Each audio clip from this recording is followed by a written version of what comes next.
요구사항 확인하는 부분부터 들어가 보도록 하겠습니다. 자, 요구사항 확인. 요구사항이라고 하는 건 뭘까요? 요구사항.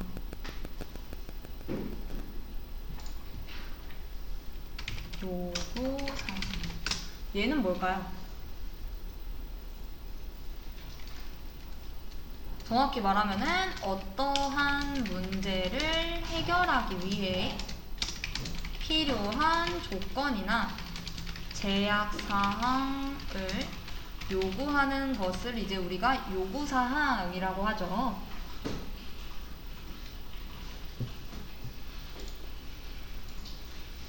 자, 그러면은 우리는 지금 뭘 배워요? 요구사항을 확인할 때 이제 뭐 분석을, 현행 시스템 분석을 하고 개발 방법론에 대해서 알아야 되고 막 이렇잖아요. 왜 그래야 하죠?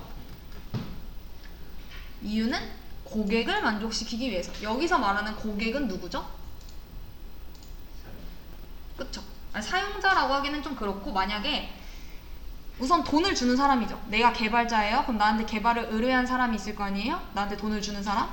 그러면은 그 사람이 나의 고객이 되는 거죠. 이해되실까요? 그러니까 그 비용을 지불하는 사람이 이제 어떤 뭐 이렇게 만들어 주세요 라고 하고 내가 그 요구사항에 맞게 개발을 하면 되는 건 거잖아요. 근데 이제 그 과정이 어떻게 진행되느냐, 어떻게 하면은 이제 만족도를 높일 수 있고 그 요구사항에 맞는 것들을 이제 해낼 수 있는가, 그것 때문에 이제 저희가 배우는 거죠. 자, 여기서 1번 현행 시스템 분석하기 라고 되어 있는데 현행 시스템을 왜 분석을 해야 할까요? 왜냐면은 제가 개발 의뢰를 받았어요. 근데 그 회사에서 사실 아예 아무것도 없는 상태에서 개발을 해달라고 하기보다는 사실 어떤 조그만한 기능이 있었는데 뭐 얘를 크게 키워달라고 하던가 아니면은 그 있는 거에다가 새로운 기능을 뭐 더 만들어 달라고 하던가 그럴 수 있어요. 근데 만약 내가 이쪽 시스템에서는 어떻게 만들어지고 있는지 어떻게 실행이 되고 있는지 전혀 모르는 상태에서 그냥 내 맘대로 그냥 다 개발을 하고 뭐 그 시스템이 뭘 사용하고 있었는지도 모른 채 그냥 막 개발을 해요. 근데 나중에 갔어. 근데 안 맞아요. 뭐 버전도 안 맞고 다 안 돼. 그러면은 다시 또 해야 되는 거잖아요. 그 시스템에 맞게. 그쵸? 그렇기 때문에 쓸데없는 고생을 덜 하려고 현행 시스템을 분석을 하는 겁니다. 자, 근데 현행 시스템 분석하는 이 부분은 중요도가 굉장히 낮아요. 왜? 시험 문제에 잘 나오지 않기 때문이죠. 그래도 한번 알아둔다면 어떤 형태인지만. 자, 현행 시스템을 파악하는 절차. 자, 1단계 뭐예요? 시스템의 구성, 기능을 파악을 하고 인터페이스를 파악을 해야 된다라는 거죠.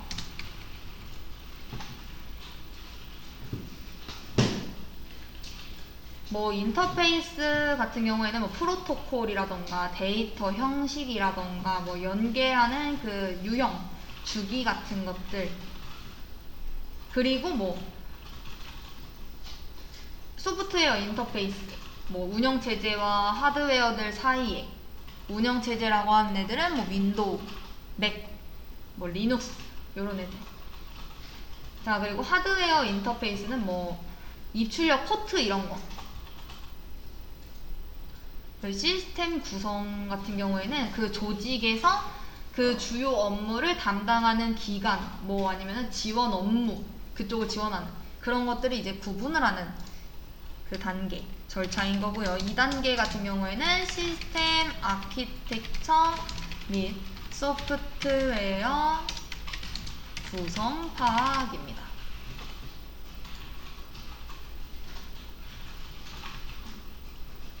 그러니까 뭐 현재 업무 처리를 하기 위해서 설치되어 있는 소프트웨어의 뭐 제품명이라던가 아니면 어떻게 사용되고 있는지 뭐 용도라던가 아니면 뭐 라이센스 그런 것들 수 이런 것들을 이제 파악을 해야겠죠. 그리고 뭐 아키텍처라고 하는 것들은 이제 그 업무 수행에 어떠한 기술 요소들이 이제 사용되고 있는지 계층별로 이제 단위 업무 시스템별로 업무 처리 시스템을 이제 파악을 해가지고 작성을 하는 표현이 되는 것들이죠. 그리고 3단계. 자, 얘는 뭐예요? 하드웨어 및 네트워크 구성 파악.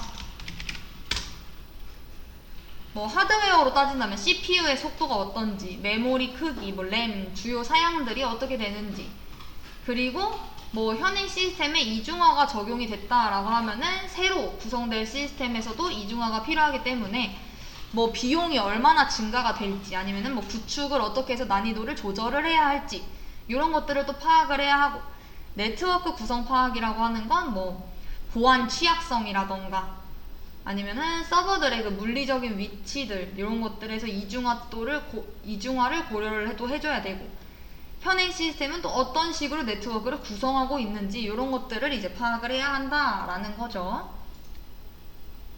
자, 그래서 요구사항, 이제 현행 시스템 분석하는 것까지 이제 말씀을 드렸고, 요거 이제 토대로 나갈 건데, 요구사항이라고 하는 게 어떠한 문제를 해결하기 위한 조건이나 제약사항들을 이제 얘기를 한다라고 했고, 걔가 왜 필요하냐?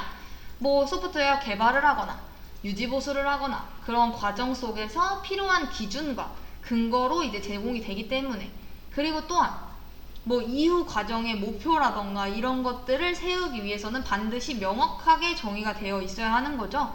만약에 명확하지 않다라고 하면, 그 사실 이걸 우리들이 배우는 이유는 왜 그러냐면은 저만 해도 과거의 경험을 이제 살펴봤을 때 굉장히 두리뭉술하게 얘기를 해요. 사실 그 요구를 하는 사람들이 뭐 저희처럼 같이 개발직에 있다가 뭐 요청을 하는 경우도 있겠지만, 아예 나는 이제 개발을 못하니까 이 사람들한테 일을 시킬 수도 있는 거잖아요. 그랬을 때 뭐 이런 식으로 대충 뭐 구현해 주세요, 뭐 이런 식으로 그래놓고 또 만들어다 주면은 그거는 이제 본인이 원했던 게 아니게 되는 거죠. 그렇기 때문에 정확하게 요구사항을 정리를 해야 하고, 고객들을 자주 만나야 하고, 뭐 요런 것들 때문에 이제 우리가 요구사항에 대해서 공부를 하는 거죠. 자, 요구사항에는 어떤 것들이 있느냐? 기능 요구사항, 아니죠, 이거 나가기 전에 우선 그것부터 보겠습니다. 생명주기, 소프트웨어의 생명주기. 자, 어떤 것들이 있냐? 1번 폭포 소형 모형, 2번 프로토타입 모형, 3번 나선형 모형, 4번 에자일 모형. 자, 다들 어디서 한 번씩 들어보셨죠? 자, 폭포수 모형은 뭐예요?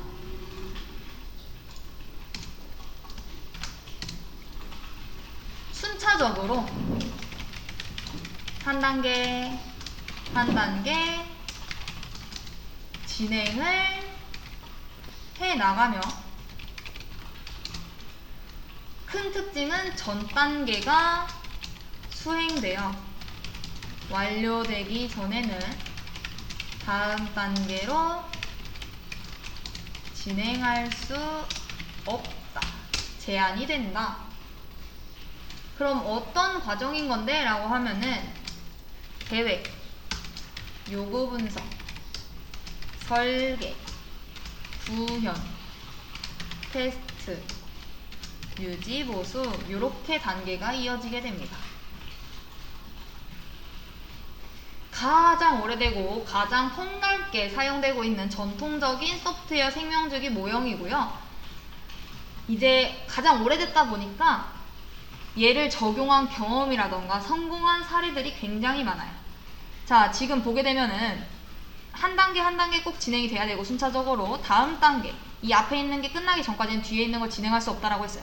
우리 생각해보면은 폭포도 위에서부터 아래로 뚝뚝뚝뚝 떨어지죠. 막 얘가 막 다시 거꾸로 위로 이렇게 해서 떨어지진 않잖아요, 그쵸? 자, 그것처럼 다시 되돌아갈 수 없다라고 생각하시면 될 것 같아요.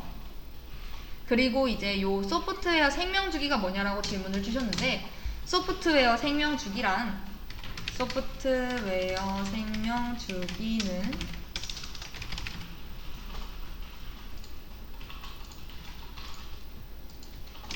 소프트웨어를 개발하기 위해 설계, 운용, 유지, 보수 등의 과정을 각 단계별로 나눈 겁니다. 그리고 소프트웨어 개발 단계와 각 단계별 주요 활동, 그리고 활동의 결과에 대한 산출물로 표현이 됩니다.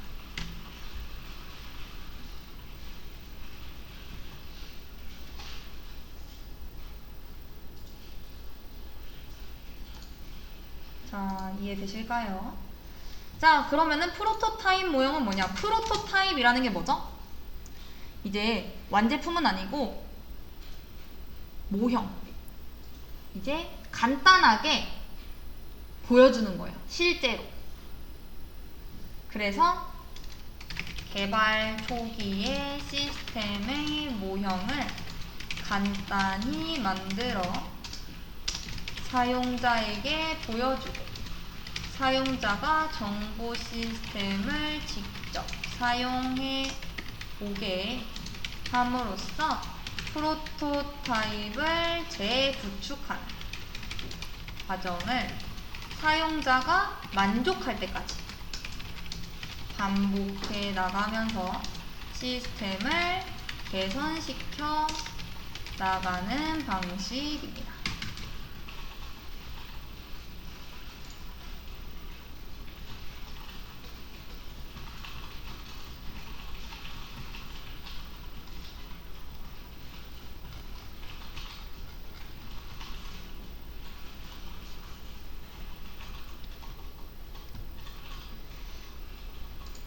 자, 그리고 얘의 이제 과정은 요구 분석, 그리고 프로토타입 설계, 그리고 프로토타입 개발,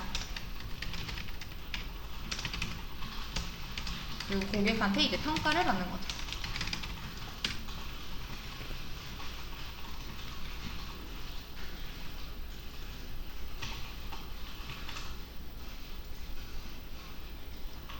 자, 그러면은 세 번째, 나선형 모형은 뭐냐? 얘는 고객과의 소통, 얘가 키워드입니다. 소통을 통하여 계획 수립과 위험 분석, 구축, 고객 평가의 과정을 거쳐서 소프트웨어를 개발하는 방식. 여기서 이제 키워드는 소프트웨어 개발 환경의 위험 요소를 분석하고 해결할 수 있도록 지원하는 모델을 얘기를 합니다.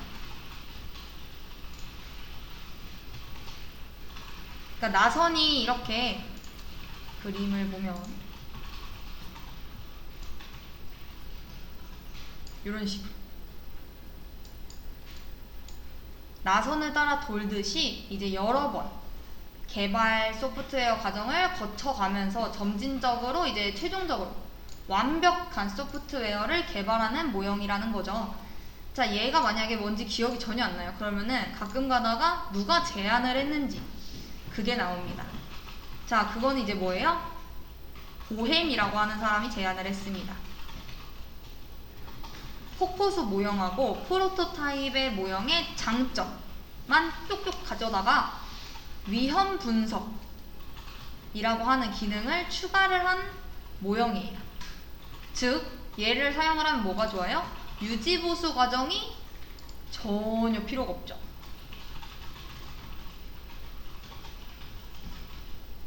자, 어떻게 되는 거냐면 계획 수립, 위험 분석, 개발 및 검증, 고객 평가. 근데 만약에 고객 평가가 안 좋아요. 자, 그럼 어디로 가는 거예요? 다시 이렇게 돌아가는 겁니다. 계획 수립으로. 땡 했으면 계획 수립으로 다시. 그러니까 얘를 이렇게 사용하는 이유는 소프트웨어를 개발을 하면서 발생할 수 있는 위험을 관리하고 최소화하는 게 이제 목적인 거예요. 뭐 점진적이다 뭐 이런 말 다 나오면은 나선형 모델인 거죠. 자, 마지막 애자일 모형. 자, 애자일이라고 하는 단어는 민첩한 뭐 이런 의미예요. 그래서 고객의 요구사항이 이제 변화가 이제 일어날 수 있잖아요. 뭐 처음엔 이렇게 해달라고 했는데 나중에는 바꿨어, 말을 봐. 그러면은 이제 그 변화에 유연하게 대응할 수 있도록 일정 주기를 이제 반복을 하면서 개발을 하는 모형인 거죠. 자, 그래서 얘도 작성을 해보면 고객과의 소통에 초점을 맞춘 방법론.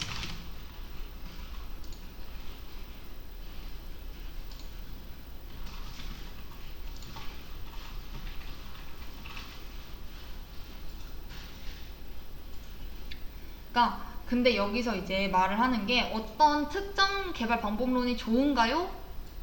가 아니라 좋은 것을 빠르고 낭비 없게 만들기 위해서 이제 고객과의 소통에 이제 초점을 이렇게 맞춘 거죠. 걔네들이 이제 통칭하는 애가 이제 애자일 모형인 거고, 얘는 이제 뭐랑 다른 거예요? 폭포수 모형하고 굉장히 대조적이죠.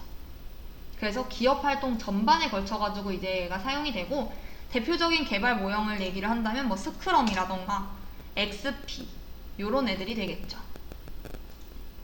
자, 그래서 만약 문제가 나오게 된다면 뭐 시제품을 끊임없이 제작을 하며 사이클을 반복하는 개발 방법론으로 워터폴, 즉 폭포수 모형과 대조적이며 소프트웨어 개발을 넘어 기업 경영 전반에서 사용을 하고 있다. 고객의 변화하는 요구사항과 환경 변화에 능동적인 이 소프트웨어 개발 방법론을 쓰시오. 이런 식으로 나옵니다. 그럼 뭐라고 쓰시면 돼요? 애자일 모형이라고 쓰시면 되죠. 아니면 애자일이라고만 쓰시거나. 자, 그래서 그 애자일 모형에 아까 대표적인 개발 모형이 있다라고 했는데,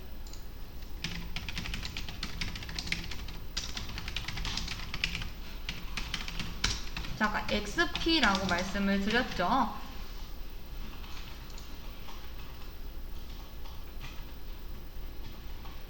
자, XP라고 하는 애는 수시로 발생하는 고객의 요구사항에 유연하게 대응하기 위해 고객의 참여와 개발 과정의 반복을 극대화하여 개발 생산성을 향상시키는 방법을 이제 얘기를 합니다. 짧고 반복적인 개발 주기, 단순한 설계, 고객의 적극적인 참여, 이런 것들을 통해서 소프트웨어를 빠르게 개발하는 것을 목적으로 하고요. 이제 기간을 짧게 하면서 요구사항, 고객이 요청하는 그 요구사항 반영에 대한 가시성을 조금 높이는 겁니다. 자, 그래서 얘가 이제 필기에서 나온다면은 그게 나왔었죠. XP의 5가지 핵심 가치. 자, 여기서 1번 의사소통, 2번 단순성, 3번 용기, 존중, 피드백. 이렇게 5가지인데 공부를 안 하시고 그냥 들어가시게 되면 얘 딱 좋죠. 보기도 엄청 많아요.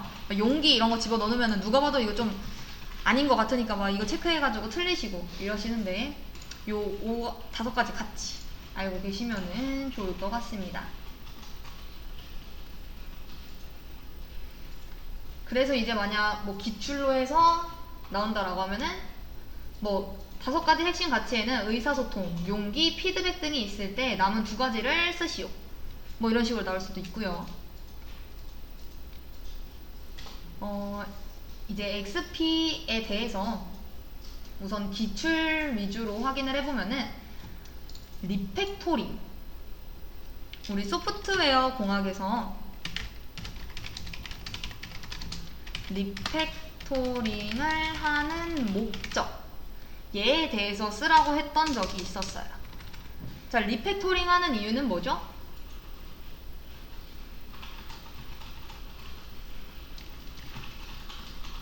프로그램을 쉽게 이해하고 수정하여 빠르게 개발할 수 있도록 하기 위함입니다.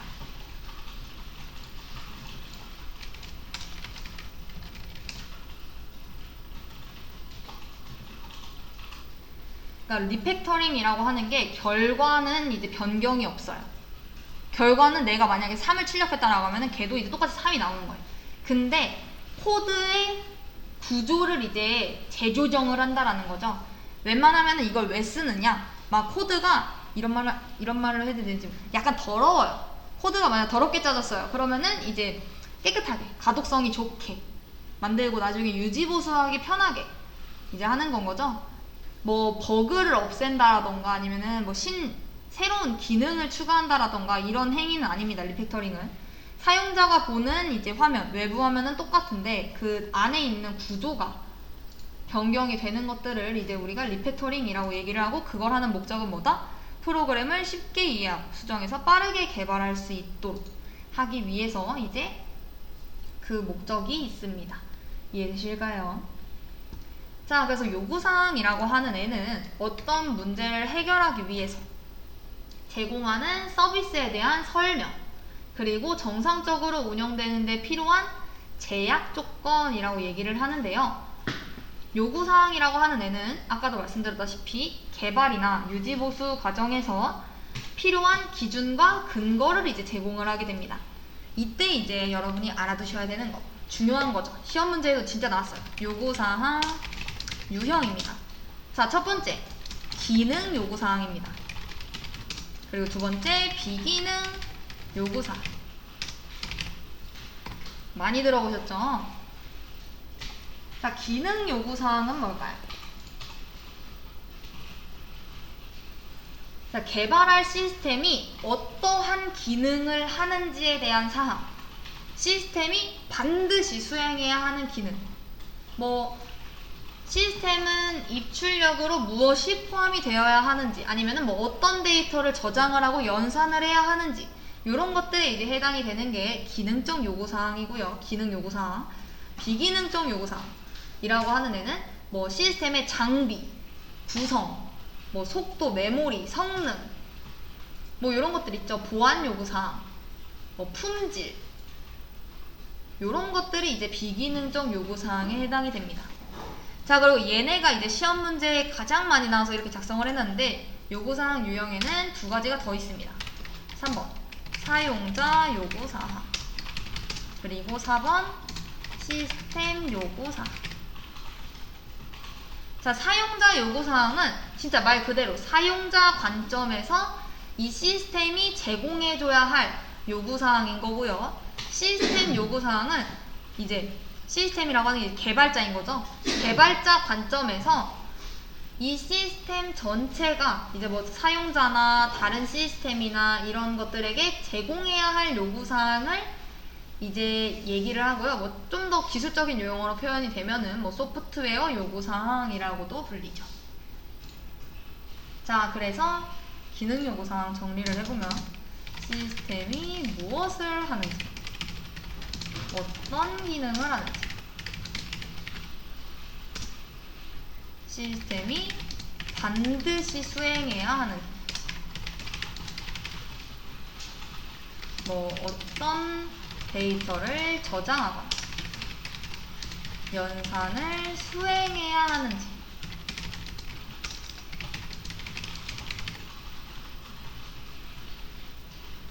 자, 그러면은 이제 비기능 요구사항에는 이제 뭐가 되는 거예요? 품질이나 제약사항 관련된 요구사항, 뭐 보안 요구사항, 아니면 뭐 성능, 아니면 뭐 시스템 장비가 어땠으면 좋겠다, 성 요구사항, 요런 것들이 진짜 꼭 필요한 거 아니고 비기능적인 그 요구사항들이 다 여기에 포함이 됩니다.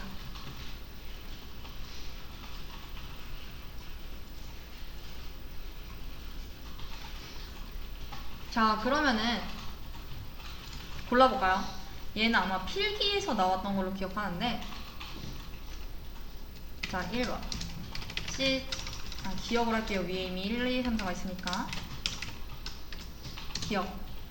시스템의 처리량, 반응, 시간 등의 성능이나 품질 요구사항. 니은. 시스템 구축과 관련된 안전, 보안에 대한 요구사항. 디귿. 차량 대여 시스템이 제공하는 모든 화면이 3초 이내의 사용자에게 보여야 한다라는 거. 리을. 금융 시스템은 조회, 인출, 송금 등의 기능이 있어야 한다. 자, 기억, 니은, 디귿, 리을 중에서 기능 요구사항에 해당하는 애들은 뭔가요?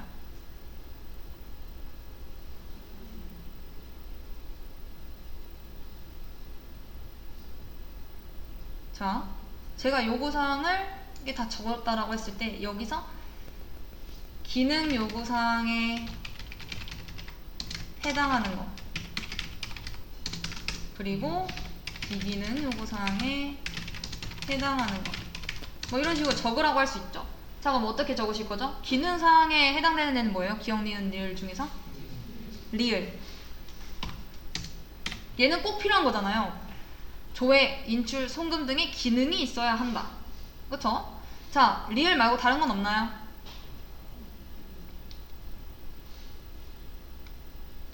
없나요? 없죠. 자, 나머지 기억, 니은, 디귿, 이 세 가지는 다 비기능 요구사항에 해당이 됩니다. 자, 왜 그래요? 우리 품질, 제약사항 이런 것들에 대한 요구사항은 비기능이라고 얘기를 했죠. 성능, 품질에 대한 요구사항이다 라고 했으니까 얘는 당연히 비기능인 거고요. 아까 보안 요구사항, 뭐 테스트 요구사항 얘네들도 비기능이라고 말씀드렸는데, 시스템 구축과 관련된 안전, 보안에 대한 요구사항이다 라고 했으니까 얘도 비기능에 해당이 됩니다. 자, 그리고 차량 대여 시스템이 제공하는 모든 화면이 3초 이내에 사용자에게 보여야 함. 이 뭐예요? 인터페이스인 거죠. 얘가 반드시, 이 시스템이 반드시 3초 이내에 나와야 되는 그런 수행해야 하는 기능은 아닌 건 거잖아요. 그쵸? 품질, 이렇게 해서 좋게 됐으면 좋겠다 이렇게 하는 건 거지, 뭐 어떤 데이터가 저장이 돼야 하고 어떤 연산을 해야 하고 뭐 시스템이 무엇을 해야 하는지 그런 기능에 대한 얘기가 아니죠. 얘가 조금 애매하긴 했는데 얘도 비기능 요구사항에 해당이 됩니다. 이해되실까요? 자, 이런 식으로 어떤 게 기능이고 어떤 게 비기능인지 알아내셔야 해요. 얘는 조금 중요합니다. 자, 그리고 요구사항을 이제 개발하는 프로세스가 이제 나오게 되는데 그것도 이제 알고 계셔야 하죠.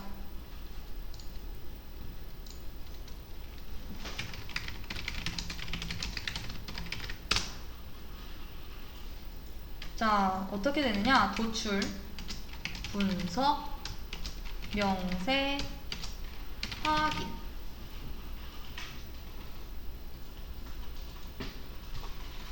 자, 개발할 대상에 대한 요구사항을 체계적으로 우선 다 도출을 해내라고 하고, 그리고 그거를 분석을 한 다음에 도출된 거에 대해서 그 분석한 결과를 명세가 이제 글로 쓰겠다라는 거거든. 보고서라고 생각하시면 돼요. 명세서에 정리를 한 다음 이제 확인을 하는 거죠. 그러니까 검증을 하는 겁니다. 그렇게 이제 1년의 구조화된 활동을 이제 우리가 요구사항 개발 프로세스라고 하고요. 그럼 요구사항을 도출하는 방법은 뭐가 있느냐? 뭐가 있어요?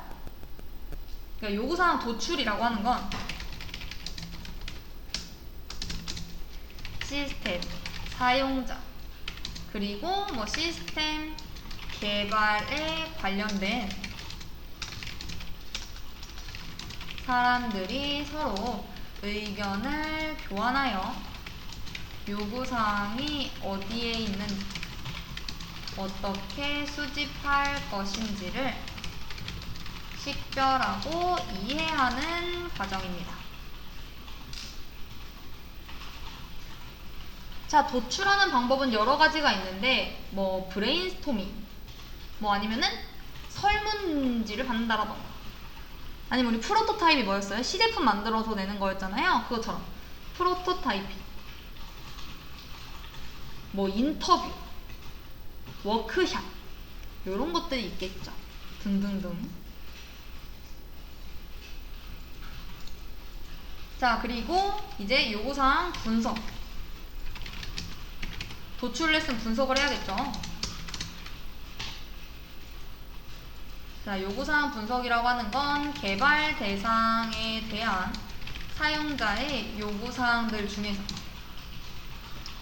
막 엄청 많이 나왔어요. 한 100몇 개가 나왔어. 그 중에 이제 명확하지 않거나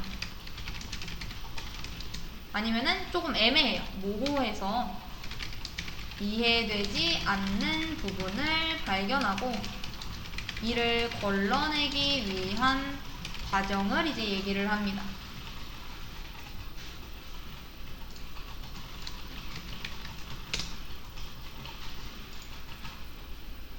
자, 그래서 여기에 이제 사용이 되는 게 어떤 것들이 있냐면 자료 흐름도, 요구사항 분석에 사용되는 대표적인 도구로는 자료 흐름도라고 얘기를 하고 DFD입니다. 자, 하나 보여드리면은 이런 식으로 생겼어요. 어떤 식으로 되는지, 어떻게 이루어지는지 흐름을 이제 다 작성을 해놓은 거죠. 이해되실까요? 자, 그리고 이제 세 번째, 요구사항 명세. 자, 얘는 분석된 요구사항을 바탕으로 모델을 작성하고 문서화하는 것을 의미합니다. 이게 다예요. 그리고 요구사항 확인은 개발 자원을 요구사항에 할당하기 전에 요구사항 명세서가 잘 써졌는지, 정확하게 써졌는지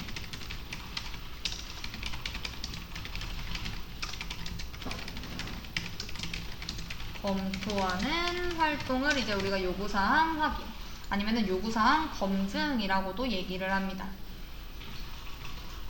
자, 그래서 만약 나올 수 있는 문제라고 한다면 요구사항 개발 프로세스 단계를 쓰시오. 뭐 아니면은 뭐 도출, 확인, 명세, 분석 이런 식으로 나와놓고 뭐 순서에 맞게 기호 작성하시오. 이런 식으로 나올 수 있겠죠.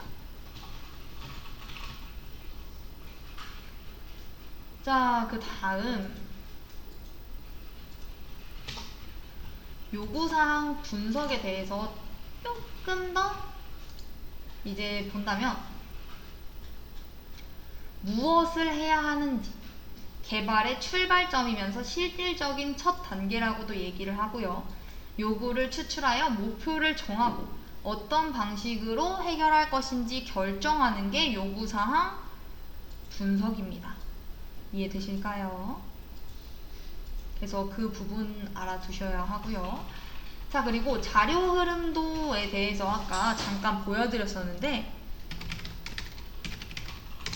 얘는 뭐냐? 요구사항에서, 요구사항 분석에서 자료의 흐름 및 변환 과정과 기능을 도형 중심으로 기술하는 방법을 이제 우리가 자료 흐름도라고 얘기를 하고요. 프로세스라고 하는 건 자료를 변환시키는 시스템의 한 부분, 즉 처리 과정을 나타내며 뭐 처리, 기능, 뭐 변환이라고 합니다.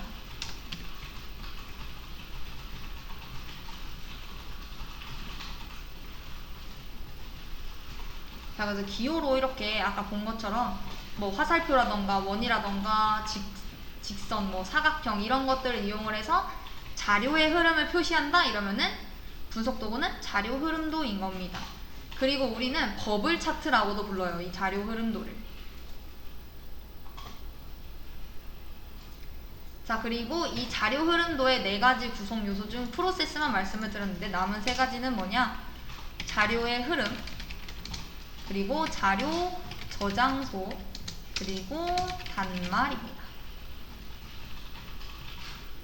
자료의 흐름은 뭐 자료의 이제 이동, 뭐 연관관계 이런 것들을 나타내고 뭐 화살표로 나타내고요. 자료 저장소는 뭐 파일이라던가 데이터베이스라던가 그 자료 저장소를 이제 말을 해주는 거고, 단말이라고 하는 거는 시스템과 교신하는 이제 외부 개체인 거죠. 뭐 입력 데이터가 만들어지고 출력 데이터를 받고 이런 것들을 이제 의미를 합니다. 단말이라고 하는 건. 이해되실까요? 자, 그리고 가끔 가다가 이 문제가 실기에는 아직은 보이지 않았는데 필기에는 나와서 말씀을 드리면 자료사전 BD라고 얘기를 하는데요. 자료사전이라고 하는 건 자료 흐름도에 있는 자료를 더 자세히 정의하고 기록한 것입니다. 그리고 자료사전에 이제 사용되는 표기 기호가 이제 필기 시험에 굉장히 자주 나왔었어요. 요 는 기호는 자료의 정의, 뭐뭐로 구성되어 있다. 그리고 이 플러스 기호, 얘는 자료의 연결, 우리가 and, 그리고 라고 얘기하는 것들이 자료사전 예가 되는 거고요. 요 괄호, 얘는 자료의 생략입니다. 생략 가능한 자료라는 거죠.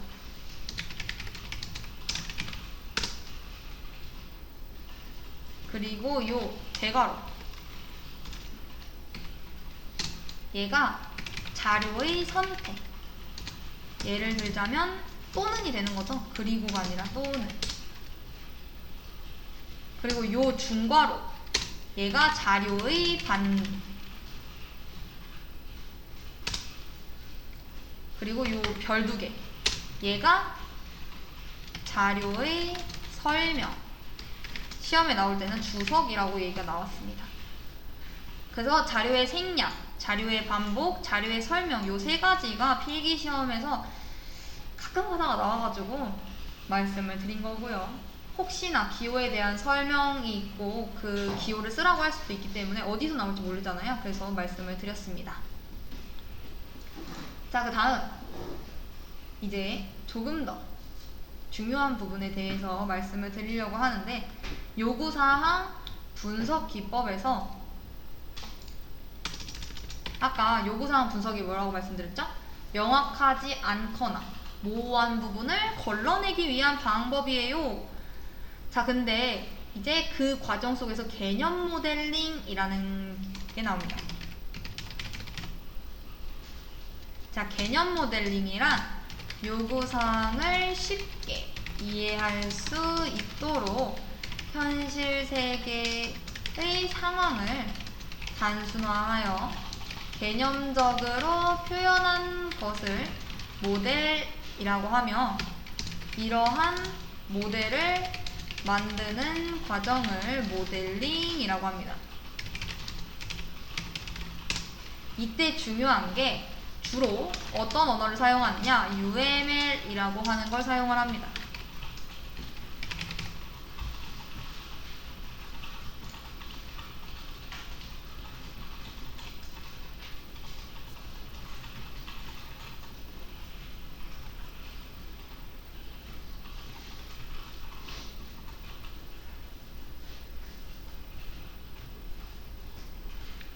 자, UML이라고 하는 건 뭘까요? 알고 계셔야 돼요. UML은 시스템 분석, 설계, 구현 등 시스템 개발 과정에서 시스템 개발자와 고객 또는 개발자 상호 간의 의사소통이 원활하게 이루어지도록 표준화한 대표적인 객체지향 모델링 언어입니다.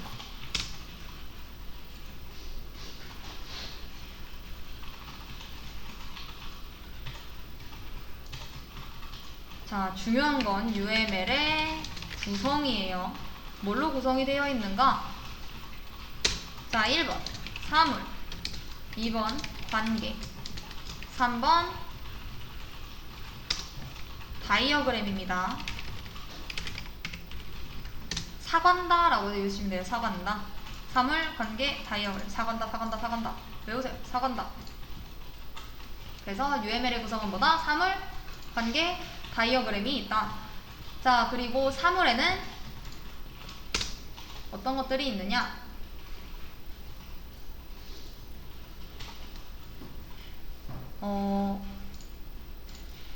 행동사물, 그룹사물, 구조사물, 주의사물들이 있고요. 관계에는 연관관계, 집합관계, 포함관계, 일반화관계, 의존관계, 실체화관계 이렇게 6가지가 있습니다. 자, 그리고 다이어그램에는 구조적 다이어그램인 클래스 다이어그램, 객체 다이어그램, 컴포넌트 다이어그램, 배치 다이어그램, 복합체 구조 다이어그램, 패키지 다이어그램이 있고, 행위 다이어그램에는 유즈 케이스, 시퀀스, 커뮤니케이션, 상태, 활동, 타이밍 요런 다이어그램들이 있습니다. 자, 그래서 말씀을 드리면 우선 모양만 보여드릴 거예요.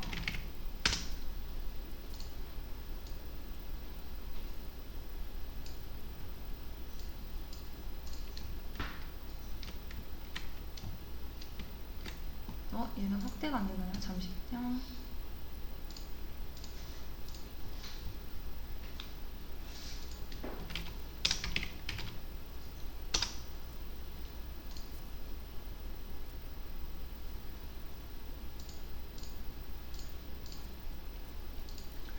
얘 확대가 안 되네요.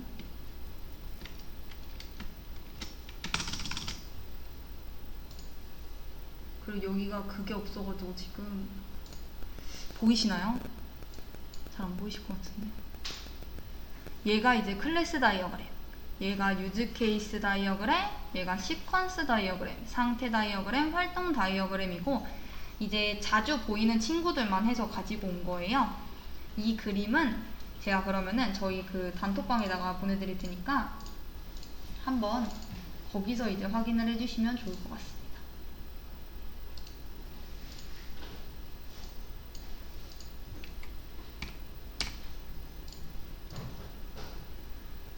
자, 그리고 그 관계 쪽에서 여러분들이 알아두셔야 되는 게, 관계라는 건 뭐죠? 사물, 관계, 다이어그램 요 3가지로 이루어지고, 다이어그램은 사진을 확인을 시켜드렸으며, 관계라는 건 사물과 사물 사이의 연관성을 표현하는 겁니다.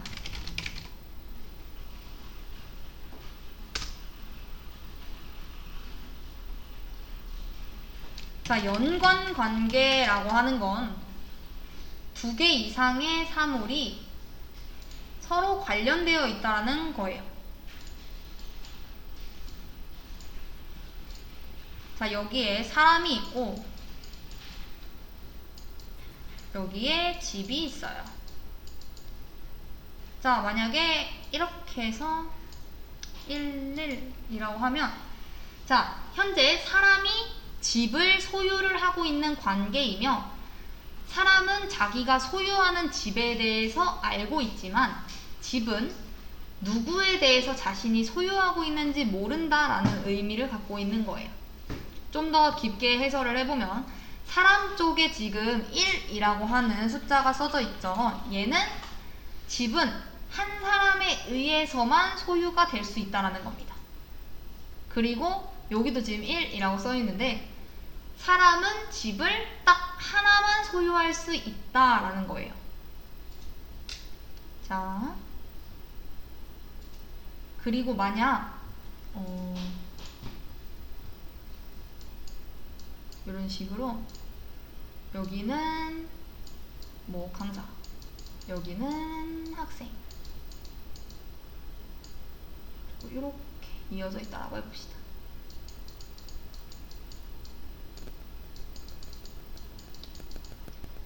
자, 학생은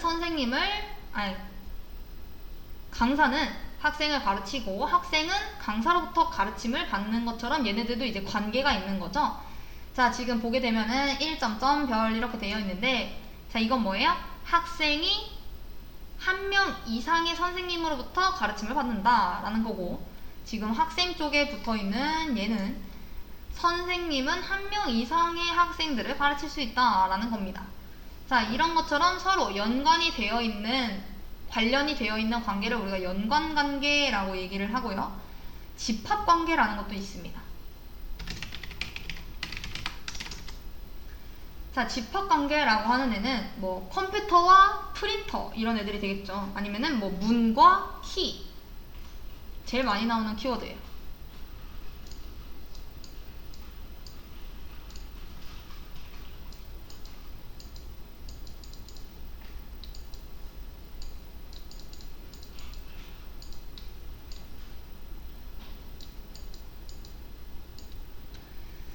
자, 집합관계는 하나의 사물이 다른 사물에 포함되어 있는 관계를 얘기를 합니다.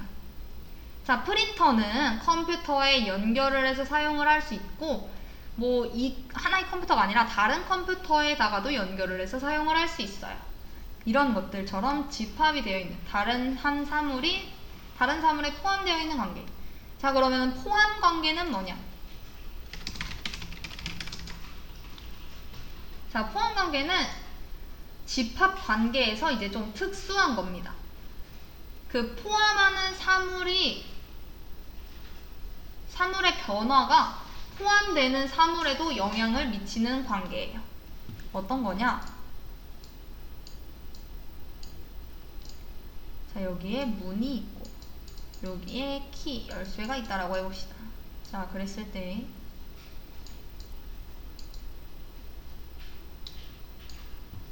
다이아몬드 마름모 모양인데 마름모에 검정 색깔 칠해져 있다고 생각하시면 돼요. 자, 문을 열 수 있는 키가 하나라고 했을 때 그 해당 키로는 다른 문들을 열 수 없죠. 근데 만약 문이 없어지게 되면 그 키는 필요한가요? 필요 없죠. 더 이상 필요하지 않아요. 자, 이것처럼 집합관계의 특수한 형태로 되어 있는 게 포함관계입니다. 자, 그리고 일반화 관계가 있는데, 일반화 관계는 하나의 사물이 다른 사물에 비해서 더 일반적이거나 구체적인 관계를 얘기를 해요. 얘가 이제 가끔 가다가 이제 나오죠. 다른 애들보다. 얘가 그림을 이렇게 딱 주어줘 놓고 어떤 관계에 있는 애인지 쓰시오. 여기에 만약 뭐 커피 라고 하면은 아니면은 뭐 라떼 뭐 이런 애들이 있겠죠. 그래서 이렇게 포함, 자, 이런 식으로 하나의 사물이 다른 사물에 비해 더 일반적이거나 구체적인 관계. 자, 아이스 아메리카노하고 라떼라고 하는 애는 둘 다 커피죠. 다시 말하면은 커피에는 아이스 아메리카노하고 라떼가 있게 되는 거죠. 뭐 이거 말고도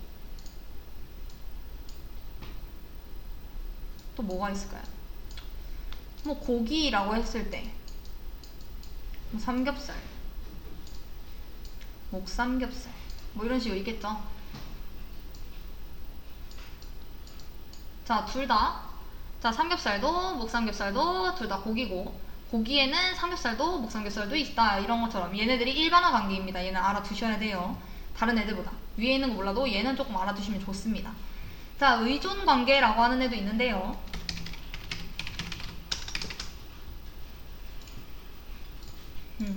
의존 관계는 연관 관계 같이 이제 사물 사이에 서로 연관은 되어 있어요. 연관 관계 아까 뭐였죠?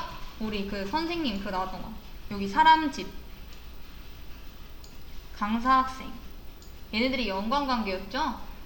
자, 연관 관계처럼 사물과 사물 사이에 연관은 되어 있으나 필요에 의해 서로에게 영향을 주는 그 짧은 시간 동안만, 그러니까 필요할 때는 쓰고 아니면 안 쓰고. 예시로는 뭐 등급 있고 할인율이 있다라고 해봅시다.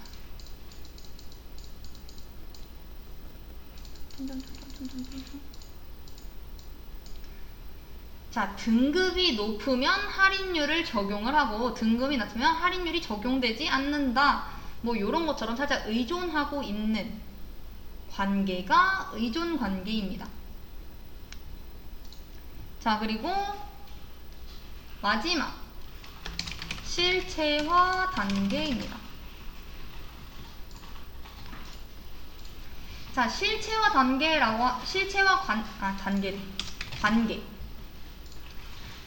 실체화 관계라고 하는 애는 사물이 할 수 있거나 아니면은 뭐 해야 하는 기능들로 이제 그룹화를 하는 관계인 거죠. 형용사 같은 게 이제 여기 작성이 되고 여기에 명사들이 들어오죠. 날 수 있는 뭐 비행기, 새. 자, 비행기도 날 수 있고 새도 날 수 있죠. 자, 이런 식으로 점선에 화살표 있는 걸로 이렇게 작성이 되고요. 일반화 관계일 때는 진짜 찍 긋는 직선이고 저 실체화 관계에서는 점점점점으로 되어 있습니다. 자, 비행기도 날 수 있고 새도 날 수 있어요. 그렇기 때문에 비행기와 새는 날 수 있다라는 행위로 그룹화가 된 겁니다. 자, 그랬을 때 제가 한번 예시 문제를 하나 내보겠습니다. 얘가 어떤 관계인지 맞춰보세요.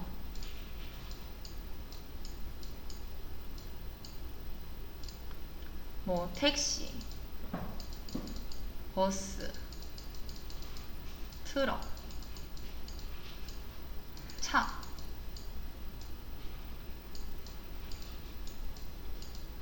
자, 얘 어떤 관계에 있나요? 그림 이렇게 딱 주어지고서 어떤 관계인지 쓰시오 라고 하면은 어떤 관계라고 말해야 돼요? 그쵸, 일반화 관계이죠. 택시도 차고 버스도 차고 트럭도 차고 차 밑에 하위에 얘네들이 있는 거니까. 이해되실까요? 자, 그리고 그 다음 이제 다이어그램도 조금만 보려고 하는데 설명만 딱 드릴게요. 다이어그램이라고 하는 애는 사물과 관계를 도형으로 이제 표현을 한 거고요. 여러 관점에서 시스템을 이제 가시화한 뷰로 이제 제공을 합니다. 자, 이때 동적 모델링에는 주로 행위 다이어그램을 사용을 하고요. 정적 모델링에는 주로 구조적 다이어그램을 사용을 합니다.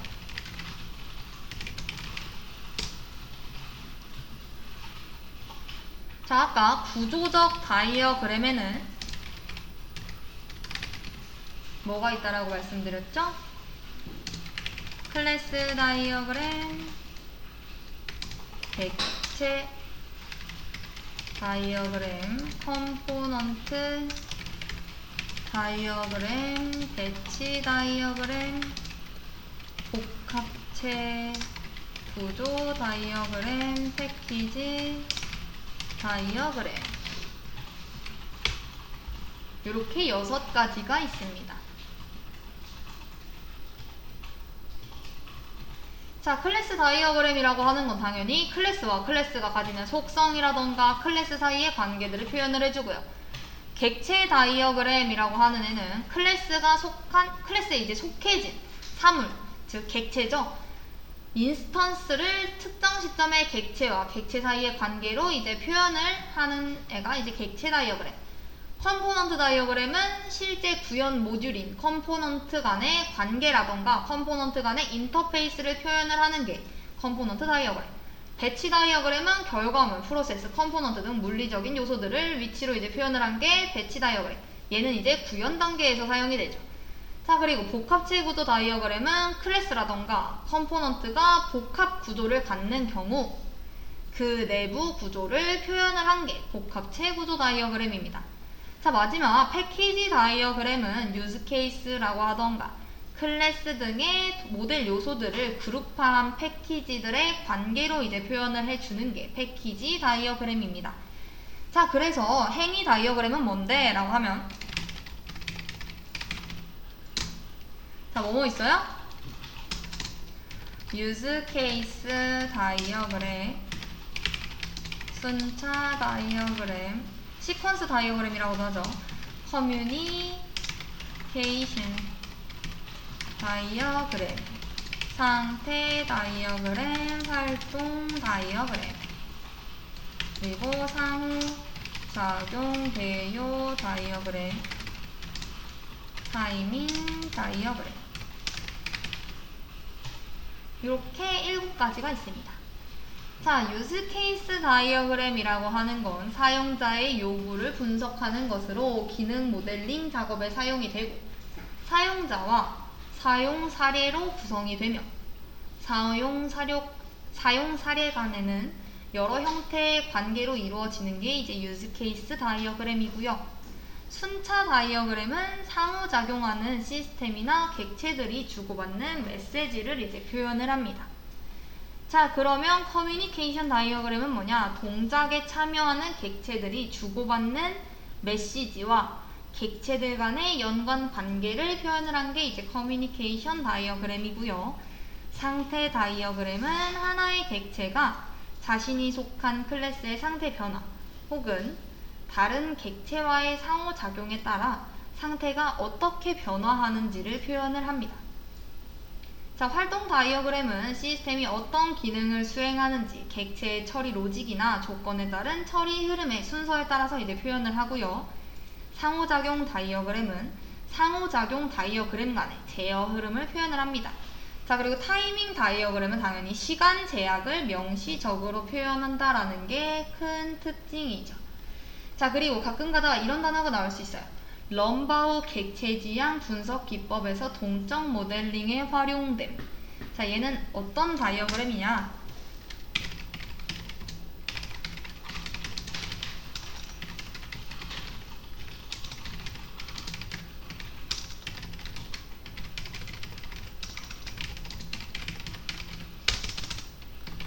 자, 얘에 대해 럼바우 객체지향 분석 기법에서 동적 모델링에 활용되는 애의 다이어그램 종류가 뭐냐라고 했을 때 우선 여러분들은 뭐부터 생각을 하셔야 돼요? 아, 동적 모델링에 활용이 된다라고 하는 애니까 구조적 다이어그램은 아니겠군, 행위 다이어그램이겠어, 이렇게 한 다음에 얘네들 사이에서 이제 생각을 해보셔야 되는 거죠. 어떤 애가 럼바우 객체지향 분석 기법에서 동적 모델링에 활용이 될까? 자, 걔는 상태 다이어그램입니다. 럼바우 객체지향 분석 기법에서 동적 모델링에 활용되는 다이어그램은 상태 다이어그램.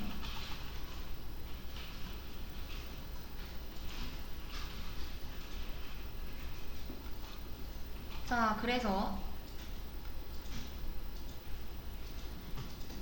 그리고 클래스 다이어그램에서 나올 수 있는 문제들은 어떤 것들이 있었냐면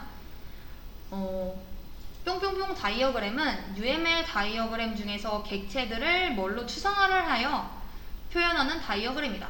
그리고 얘는 대표적인 구조적 다이어그램이다. 어떤 다이어그램은 각각의 객체들이 갖는 속성과 메서드를 표현을 한 것이며 세 개의 구획으로 나눠 이름, 속성, 메서드를 표현을 한다. 자, 이름, 속성, 메서드를 표기하는 UML 다이어그램 중 가장 대표적인 구조적 다이어그램은 뭐예요?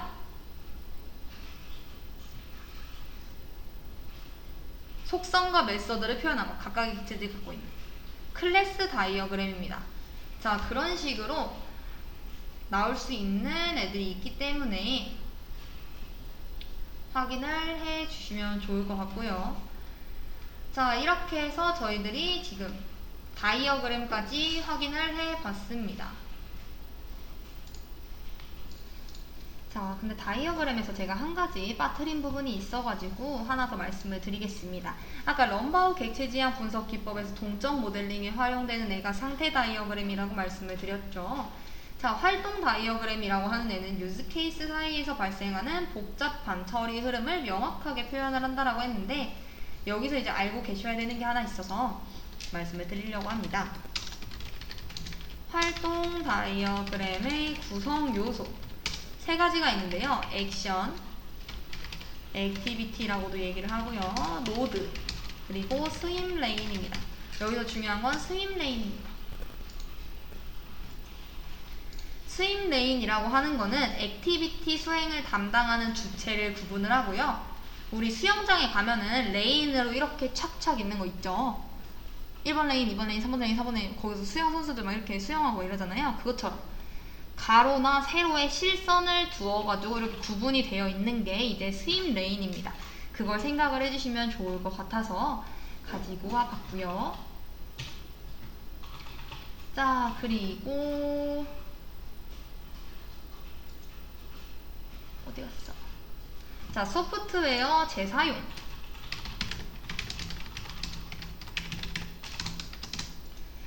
자, 소프트웨어 재사용이라고 하는 애는 이미 개발되어 인정받은 소프트웨어의 전체 혹은 일부분을 다른 소프트웨어 개발이나 유지에 사용하는 것을 얘기를 합니다. 자, 얘를 하는 이유는 소프트웨어 개발의 품질과 생산성을 높이기 위한 방법이고요. 기존에 개발된 소프트웨어와 경험, 지식 등을 새로운 소프트웨어에 적용하는 것을 말합니다. 이제 소프트웨어를 재사용하는 방법은 두 가지가 있는데, 합성 중심이냐 생성 중심이냐. 자, 합성 중심은 이제 블록 구성 방법이라고도 합니다. 뭐 전자칩과 같은 소프트웨어 부품, 즉 블록을 만들어서 끼우는 거와 같은 소프트웨어를 완성시키는 방법으로 이제 우리가 합성 중심이라고 얘기를 하고요. 생성 중심이라고 하는 건 추상화 형태로 써진 명세를 구체화하여 프로그램을 만드는 방법입니다.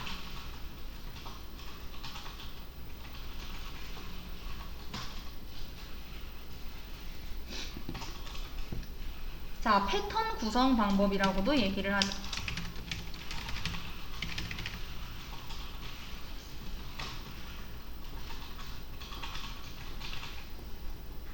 자, 그래서 만약 뭐 합성 중심과 생성 중심이 있다. 기존에 개발된 소프트웨어 경험 지식에 새로운 소프트웨어에 적용하는 것이다. 소프트웨어 개발 품질과 생산성을 높이기 위한 방법이다. 이러면 뭘 딱 적으셔야 돼요?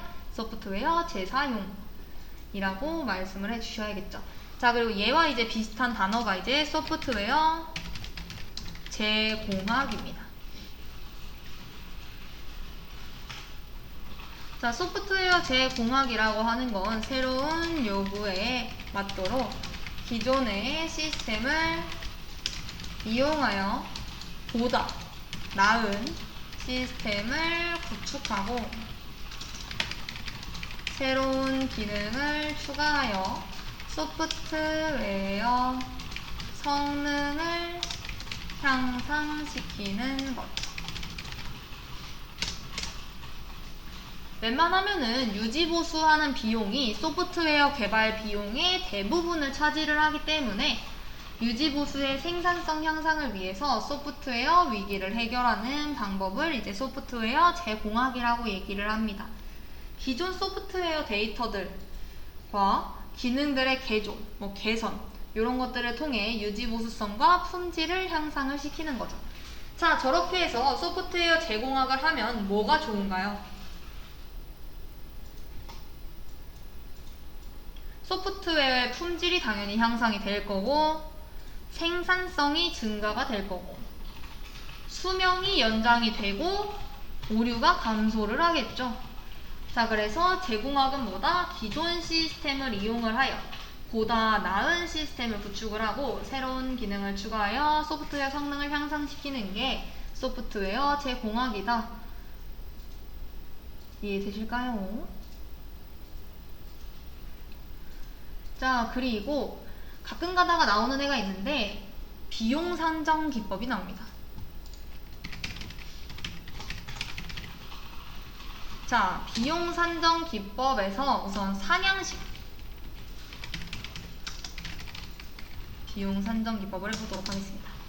자, 상향식 비용 산정 말이 꼬였네요. 상향식 비용 산정 기법은 프로젝트의 세부적인 작업 단위별로 비용을 산정한 후에 집계를 하여 전체 비용을 산정하는 방식을 이제 우리가 얘기를 합니다. 자, 이 안에서는 제일 유명한 게 여러분도 아시는 LOC 원식 코드 라인 수 기법입니다. 자, LOC 기법이라고 하는 거는 각 기능의 코드 라인 수, 비관치, 낙관치, 기대치 이런 것들을 측정을 해서 예측치를 구하고 이를 통해서 비용을 산정하는 기법인데, 측정하는 게 쉽고 이해하기도 쉽고 그렇기 때문에 가장 많이 사용이 됩니다. 자, 예측치를 이용을 하여 생산성, 노력, 개발기간 등의 비용을 산정을 하고요. 자, 예측치를 구하는 방법은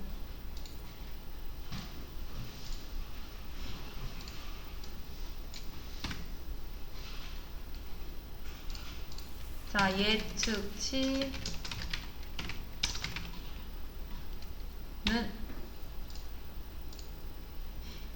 A 플러스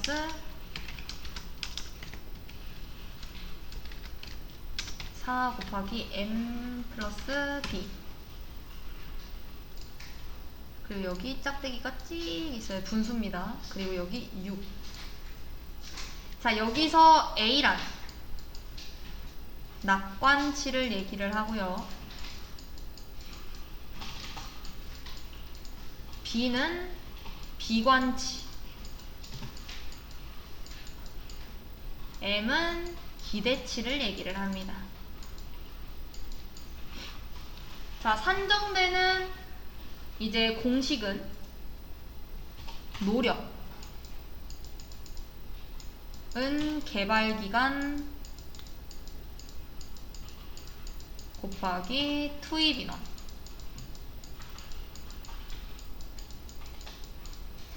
즉 얘는 ROC 1인당 월 평균 생산하는 코드수.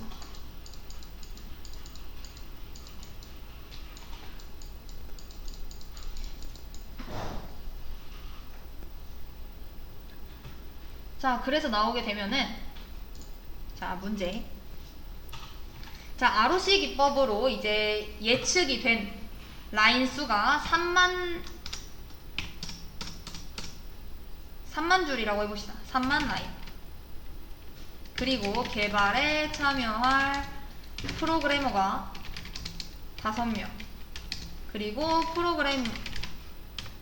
프로그래머들의 평균 생산성이 월간 300 라인이에요. 개발에 소요되는 기간을 계산식과 쓰시오.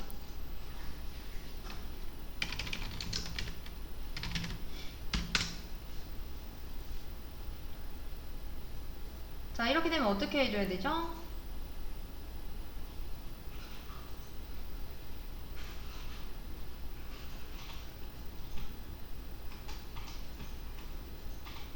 자, 힌트는 개발 기간을 구할 때는 노력 나누기 투입이나.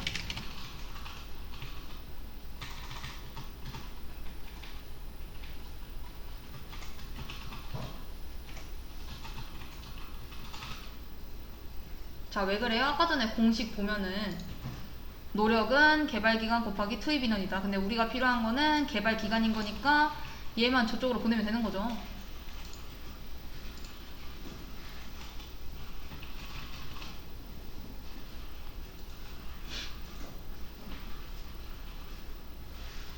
자, 뭐예요?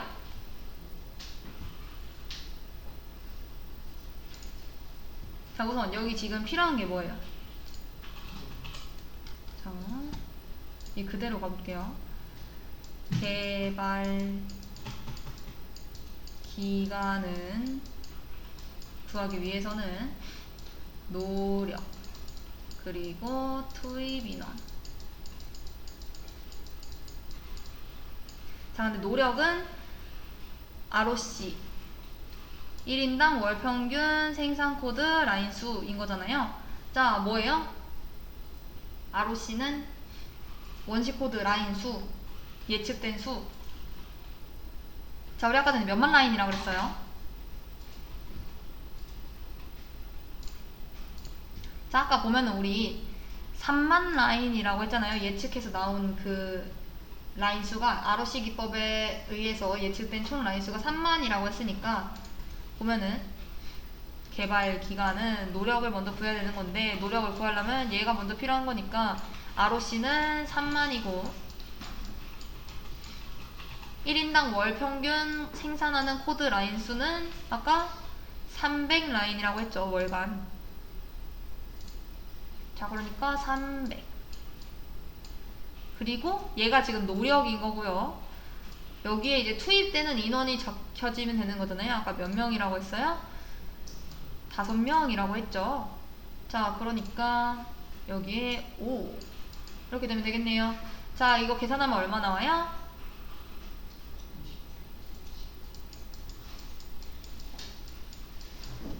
자, 이렇게 하면은 20이죠. 네, 100에서 5분의 100인 거니까 이렇게 해서 나누면은 2 이렇게 돼서 20. 자, 정답은 20개월이 걸리는 거죠. 이해되실까요? 자, 그래서 이런 식으로 나오는 비용 기법을 또 알아두셔야 되고요. 계산하는 식도 가끔 쓰라고 할 때도 있으니까 꼭 알아두셔야 됩니다. 자, 그리고 또 이제 나온 애가 ROC보다는 LOC보다는 조금 덜 나오긴 하는데 그래도 이름 정도는 알아두셔야 되는 거. 코코모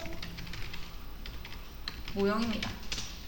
자, 코코모 모형이라고 하는 애는 원시 프로그램인 LOC 원시코드 라인수에 의한 비용 산정 기법입니다. 즉, 개발할 소프트웨어의 규모, 즉 LOC를 예측을 하는 이를 소프트웨어 종류에 따라 다르게 책정되는 비용 산정 방정식에 대입하여 비용을 산정합니다. 자, 얘도 역시 보햄이 제안하였습니다.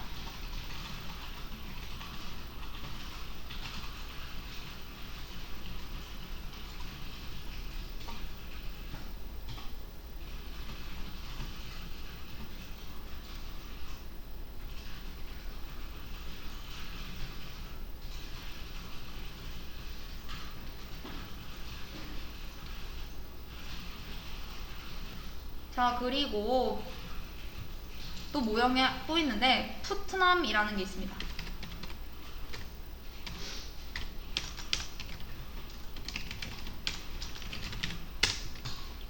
자, 얘는 소프트웨어 생명 주기의 전 과정 동안에 사용될 노력의 분포를 예상하는 모형을 얘기를 하고요.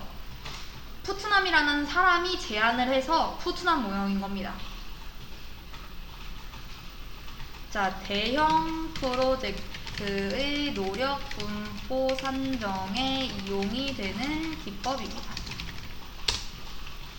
즉, 개발 기간이 늘어날수록 프로젝트의 적용되는 인원, 노력이 감소합니다.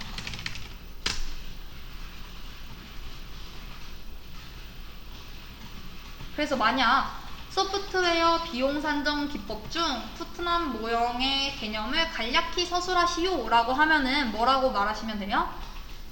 소프트웨어 생명주기의 전 과정 동안에 사용될 노력의 분포를 예상하는 모형이다 라고 적어주시면 되겠죠. 자, 그리고 FP 모형입니다. FP 모형. 여러분도 개발회사에 들어가시면은 꼭 FP 산정을 하라고 할 거예요.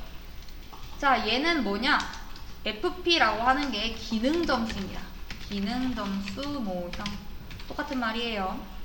자, 기능점수 모형은 소프트웨어의 기능을 증대시키는 요인별로 가중치를 부여하고 요인별 가중치를 합산하여 총 기능점수를 산출하며 총 기능점수와 영향도를 이용하여 기능점수, 즉 FP를 구한 후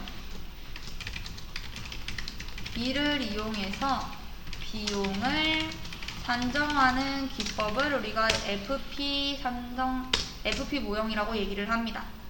자, 얘는 알브레히트라고 하는 애가 제안을 했고요.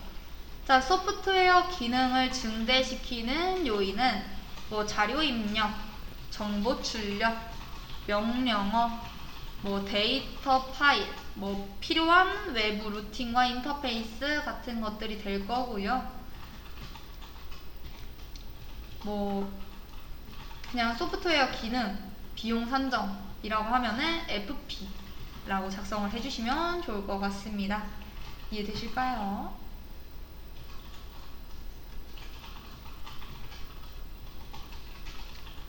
자, 그리고 CPM이라고 하는 것도 있습니다.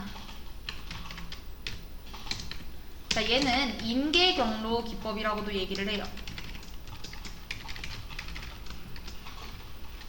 자, 얘는 프로젝트 완성에 필요한 작업을 나열하고 작업에 필요한 소요 기간을 예측하는 데 사용하는 기법입니다.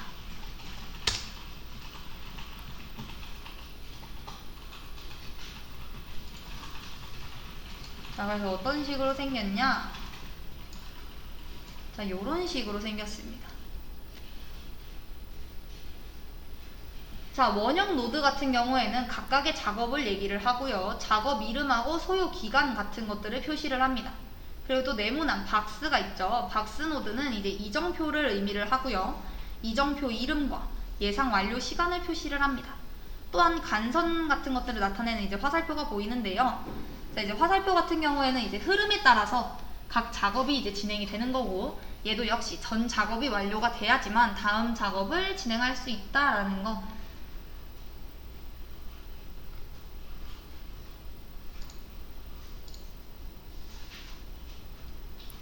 자, 그리고 이제 이름을 들어보셨을 만한 게 간트 차트입니다. 간트 차트. 자, 간트 차트는 프로젝트의 각 작업들이 언제 시작하고 언제 종료되는지에 대한 작업 일정을 막대 도표를 이용하여 표시하는 프로젝트 일정표이죠. 자, 그래서 아마 해당 관련 학과를 나오셨을 때 프로젝트를 이제 마지막에 졸업 작품 이런 식으로 해가지고 내잖아요. 그럴 때 아무래도 요 간트 차트를 이용을 해가지고 누가 얼마만큼의 작업을 하고 얼마만큼의 기간 소요가 필요한지 얘를 이용을 해서 많이 사용을 하죠. 얘를 아마 보시면은 직접 보신 적이 있으실 거예요. 요즘에는 툴도 굉장히 잘 돼 있어가지고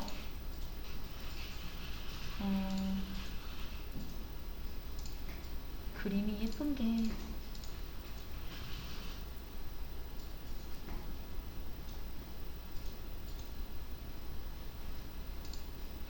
뭐 쉽게 얘기하면은 이런 거죠. 뭐 이때부터 이때까지 1일부터 7일까지는 뭐 DB 설계를 하고 뭐 누가 할 건지 누가 어떤 언제부터 언제까지는 모듈 개발을 하고 누구는 뭐 이제 디자인을 하고 이런 식으로 막대 그래프로 이렇게 생긴 그 태스크 기간을 이제 얘기를 하는 겁니다. 자, 그래서 얘네들이 이제 간트 차트다 라는 거 알아두시면 좋을 것 같습니다. 자, 그래서 여기까지 해가지고 지금 확인을 해봤고요. 한두 개만 더 말씀을 드릴게요. 자, 소프트웨어 개발 프레임워크입니다.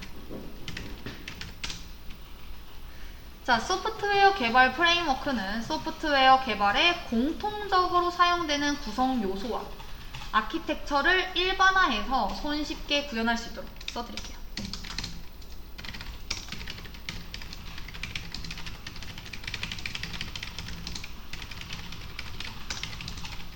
아키텍처를 일반화하여 손쉽게 구현할 수 있도록 여러가지 기능을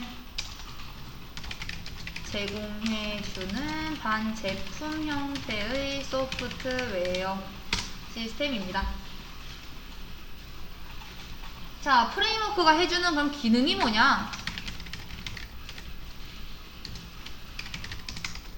자, 저희가 봤던 뭐 예외 처리라던가 뭐 아니면은 메모리 공유, 데이터 소스 관리, 뭐 사용자 인증 서비스 등 뭐 이런 것들을 이제 제공을 해주고요. 우리가 많이 알고 있는 프레임워크의 종류에는 뭐가 있어요? 스프링 프레임워크, 그리고 뭐 공공기관에서는 거의 다 이걸 사용을 하죠. 많이 사기업은 잘 사용 안 해요. 전자정부 프레임워크, 윈도우 프로그램의 개발 실행 환경을 제공하는 프레임워크인 단넷이라고 하는 건 단넷입니다.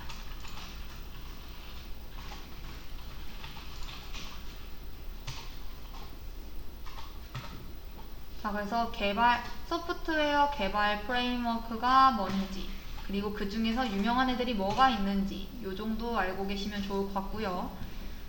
소프트웨어 개발 프레임워크의 특성은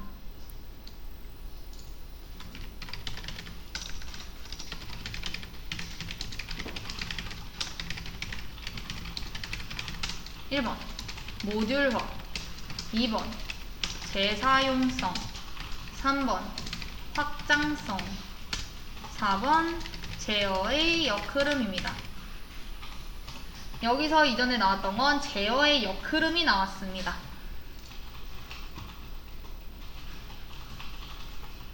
자, 모듈화라고 하는 건요, 프레임워크는 캡슐화를 통해 모듈화를 강화하고 설계 및 구현의 변경에 따른 영향을 최소화함으로써 소프트웨어의 품질을 향상시킵니다. 즉, 프레임워크는 이제 개발 표준이기 때문에 개발 표준에 의한 모듈화로 인해 유지 보수가 용이합니다.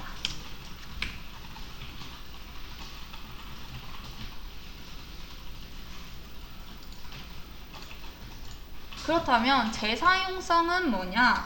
재사용성은 프레임워크를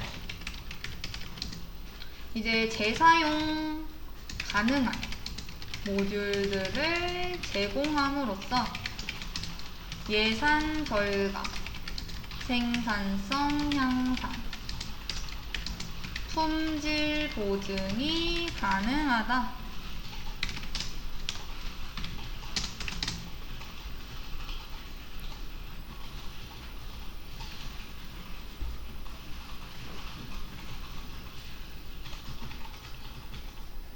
자, 그리고 확장성은 프레임워크는 다형성을 통한 인터페이스 확장이 가능하며 다양한 형태와 기능을 가진 애플리케이션 개발이 가능합니다.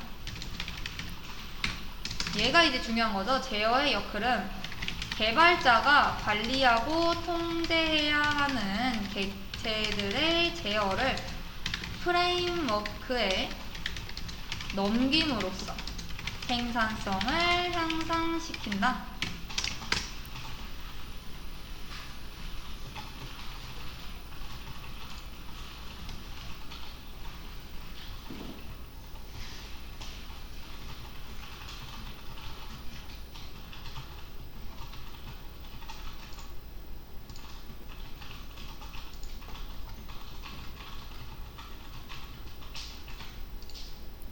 여기까지 되셨을까요? 자, 그래서 여기까지 해서 저희는 1장 요구사항 관련된 확인 부분을 나가봤습니다. 요구사항 확인은 여기까지 하도록 하겠습니다.